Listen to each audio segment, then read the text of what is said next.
Imagine holding a financial instrument whose physical possession matters. Not an ordinary personal check, not a credit card statement, not a mortgage payment coupon. A bearer security, the kind of instrument addressed by federal regulations governing certain United States securities. And when that security is presented through the channels covered by federal law, the words placed on the instrument can identify who is presenting it, where it is going, and what is supposed to happen to it. That brings us to 31 CFR Section 328.5, Forms of Endorsement. Section 328.5 is remarkably specific. It doesn't simply say, endorse the security. Instead, the regulation provides forms of endorsement associated with particular types of presentations. Why? Because an endorsement can communicate the purpose and destination of the presentation. Is the security being presented for payment? For exchange? For redemption at par for qualifying federal estate tax purposes? For conversion into book entry securities? Or is it being presented through an Internal Revenue Service official under the circumstances addressed by the regulation? Each situation has its own prescribed language. Start with subsection A1. A bank is presenting a bearer security for payment or exchange. The regulation provides an endorsement identifying three critical components: the Federal Reserve Bank to which the security is being presented, its capacity as fiscal agent of the United States, and the presenting bank whose written instructions govern the transaction. This is not casual language. It is transactional language, designed for a particular federal securities process. Notice the precision. The endorsement identifies the Federal Reserve Bank. It identifies the Federal Reserve Bank as fiscal agent of the United States. It states that the presentation is for redemption or exchange for securities of a new issue. And it identifies the presenting bank whose written instructions accompany the presentation. In other words, the endorsement itself tells part of the transactional story. Picture the transaction as a chain. First, there is the bearer security. Then, there is the presenting bank. Then, the written instructions. Then, the designated Federal Reserve Bank acting as fiscal agent. Finally, there is the stated objective, redemption or exchange. Section 328.5 helps standardize the language appearing on the security as it moves through that process. Now the regulation becomes even more specific. Subsection A2 addresses a bearer security presented for redemption at par in payment of federal estate taxes. That purpose changes the endorsement. The language must communicate not merely that redemption is requested, but the particular purpose contemplated by the regulation. Compare that wording with the first endorsement. This time, the purpose is expressly identified: for redemption at par in payment of federal estate taxes. Again, the presenting bank is identified. Again, written instructions are contemplated. And again, the Federal Reserve Bank is identified in its fiscal agent capacity. This distinction reveals something important about the regulation. The endorsement isn't simply decorative. The language corresponds to the purpose for which the security is being presented. One transaction concerns redemption or exchange. Another concerns the specific estate tax redemption mechanism contemplated by the regulation. Same general category of instrument, different transactional purpose, different endorsement language. Then comes subsection B, conversion to book entry securities. Here, the transaction is different again.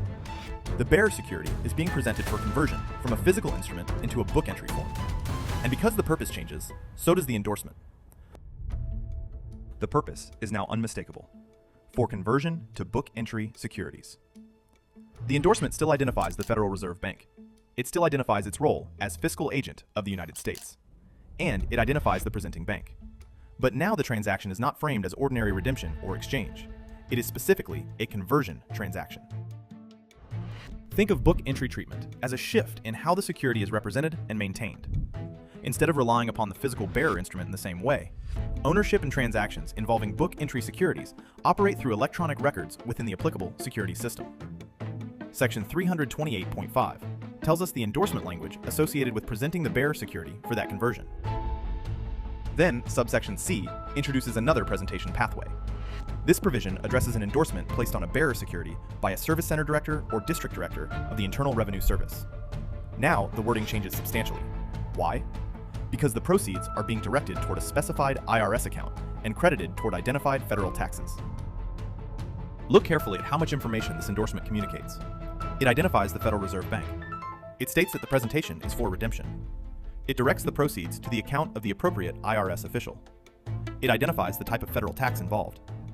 And it identifies the person from whom those taxes are due through the required name and address information. That is far more than a generic signature. It is a structured direction concerning the disposition of the proceeds. Step back, and the architecture of Section 328.5 becomes much easier to understand. The regulation distinguishes among several circumstances. bank presentation for redemption or exchange, bank presentation for redemption at par in payment of federal estate taxes, presentation for conversion to book entry securities, and presentation through specified IRS officials for redemption and application of proceeds to federal taxes. Each pathway communicates a different purpose, and the endorsement language changes accordingly. But there is an important boundary. Section 328.5 should not be read as though it creates a universal payment mechanism. The regulation does not, merely by supplying these endorsement forms, authorize someone to take an ordinary mortgage statement, credit card bill, utility invoice, or private debt and convert it into a Federal Reserve redemption transaction.